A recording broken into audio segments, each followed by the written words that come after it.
Alright.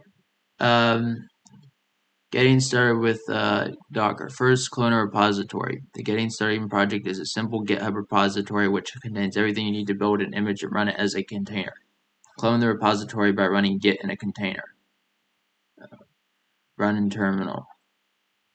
You can also type the command directly. Okay, good, it's working at that.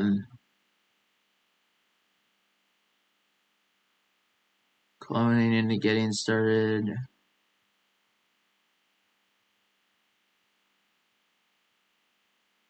Right, I think. Next step. A Docker image is a private file system just for your container. It provides all the files and code that your container needs.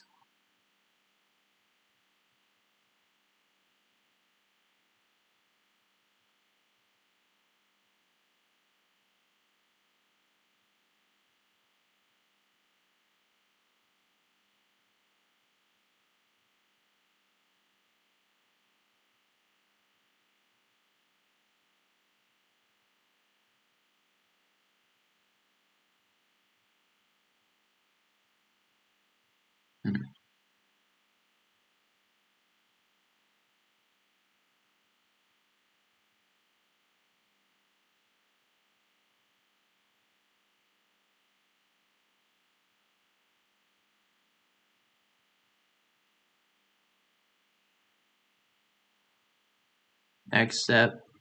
Run your first container. Start a container based on the image you built in the previous step. Running a container launches your application with private resources securely isolated from the rest of your machine. Okay, allow access.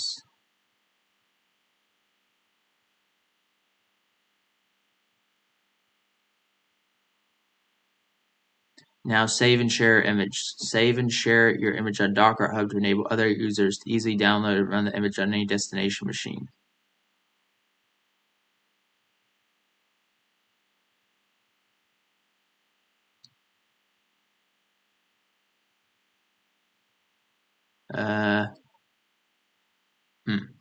Wait. And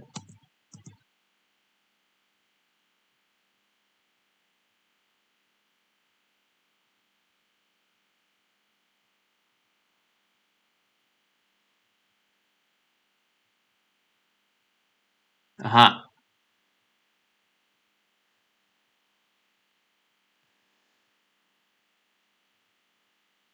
Done. You ran your first container image. Now get an app up and running. Click the View in Browser button for a hands-on tutorial. Command you just ran. Congratulations, you have started your container for this tutorial.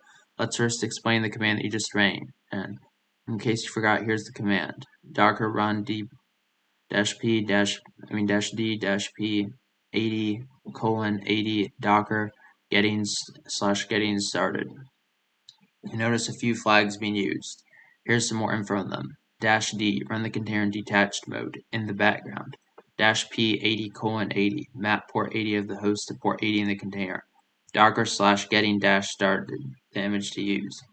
Pro tip, you can combine single character flags to shorten the full command. As an example, the command above could be written as docker run -dp 80:80 docker/getting started. Before going too far, I want to highlight the Docker dashboard, which gives you a quick view of the containers running on your machine. Gives you quick access to container logs, lets you get a shell inside the container, lets you easily manage container lifecycle, stop, remove, etc. To access the dashboard, follow the instructions in the Docker desktop manual. If you open the dashboard now, you see this tutorial running. Container name Jolly Boom and below is a randomly created name, so you'll most likely have a different name. Whoop, that's the wrong software. Containers, Docker tutorial, okay. What is a container? Now that you've run a container, what is a container? Simply put, a container is simply another process on your machine that has been isolated from all other processes on the host machine. That isolation leverages kernel namespaces and C groups, features that have been in Linux for a long time. Docker has worked to make these capabilities approachable and easy to use. What is a container image? When running a container, it uses an isolated file system. This custom file system is provided by a container image. Since the image contains the container's file system, It must contain everything needed to run application, all dependencies, configurations, scripts, binaries, etc. The image also contains other configurations for the container, such as environment variables, the default command to run, and other metadata. We'll dive deeper into images later on, covering topics such as lighting, best practices, and more. Info: if you're familiar with Chroot, think of it as a container as an extended version of Chroot. The file system is simply coming from the image, but a container adds additional isolation not available when simply using Chroot.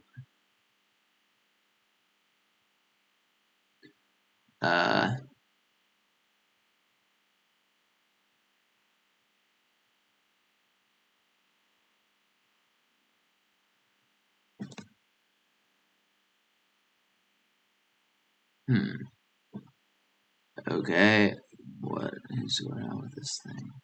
Inspect, stats, command line,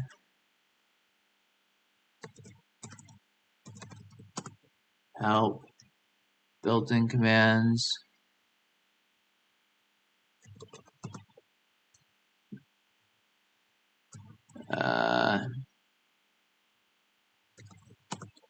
times,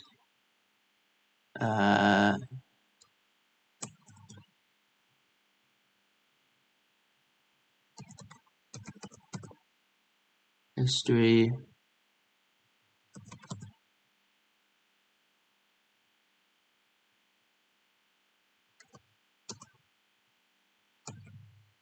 not sure what all of these do.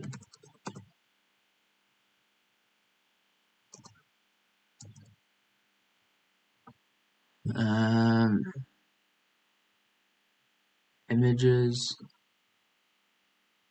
volumes, dev environments,